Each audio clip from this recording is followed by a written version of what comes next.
ना मेरी माँ रोई है।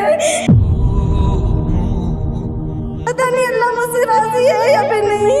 मुझे माफ करवा ले अल्लाह से भी, मेरी अम्मी से भी मुझे माफ करवा दे सर। माफ करने वाले का नाम अल्लाह है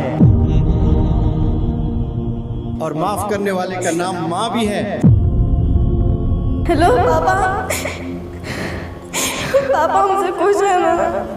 आज मेरी जिंदगी का सबसे अच्छा दिन है पापा।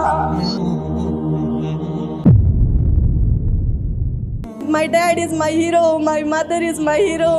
बस ऐसे ही बोलते जाते थे, लेकिन जब सर बोलते ना तो वो बातें दिलों में उतरती और उस पर अमल होता। सर की बातें सुन के ना रात रात को नींद नहीं आती। ये सब हम क्या कर रहे थे, हम तो पहले ध्यान ही नहीं दे रहे थे, बस हाँ कहते थे। हमारे अब्बू जान मुझे यहाँ छोड़ने आए थे ना, तो मेरी सेफ्टी के लिए उन्होंने ट्रेन से एसी बुक करा के वो आए।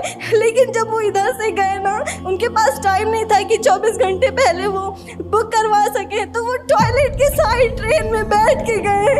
मुझे ऐसा फील हो रहा था ना कि बस अब दोबारा कभी नहीं, इंशाल्लाह अपने माँ बाप को कभी तकलीफ नहीं देंगे हम।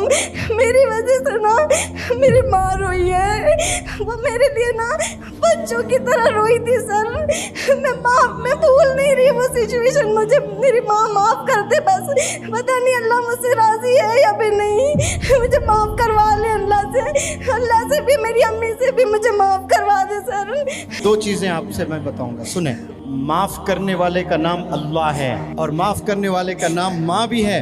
ये भी चीज याद रख लें। माँ हमेशा माफ करने के लिए तुली भी रहती है। आप गुनाह से भर दें दुनिया को और फिर मम्मा मुझे माफ कर दें, पूरी दुनिया आपको जालिम समझे, एक माँ ही है जो आपको बाहों में ले लेगी। नहीं, मेरी बच्ची ऐसी नहीं हो सकती, माफ कर दे, मैं इसे ठीक कर दूंगी। तो माँ ऑलरेडी माफ करी हुई है आपको, आपने बस कन्फेस करना है इंशाअल्लाह। सर बस एक, मुझे कुछ नहीं करना, बस मेरे कॉल अभी लगा दे प्लीज सर। ये सबको गवाह रखकर माँ से बात करना चाहते हैं। अस्सलाम वालेकुम जी, आपकी बिटिया यहाँ पढ़ रही हैं, मैं मुनव्वर जमार्स कर रहा हूँ। कुछ लड़कियाँ स्टेज पर आकर अपने जज्बात का इजहार कर रही थी। हमने वालिदैन की कदर नहीं की है और हम लोग वालिदैन को नाराज़ किए। और आपकी लड़की तो रो रो कर ये कह रही थी, मुझे तो ऐसा लगता है कि मेरे अब्बू तो मुझसे राज़ी नहीं होंगे। और मैंने इस बच्ची को कहा कि माफ़ करने का नाम ही तो माँ बाप है, माफ़ करने का नाम ही तो अल्लाह है। अच्छा, आप कह रहे हैं ऐसे कुछ किया ही नहीं जो आप लोग नाराज़ हो। माशाल्लाह, ये तो बहुत अच्छी खबर सुना रहे हो आप। इसका मतलब आप तो तस्लीम कर रहे हैं कि आप तो राज़ी हैं। बहुत उम्दा। फिर ये गलत फहमी में क्यों गुजार रही है अपनी ज़िंदगी?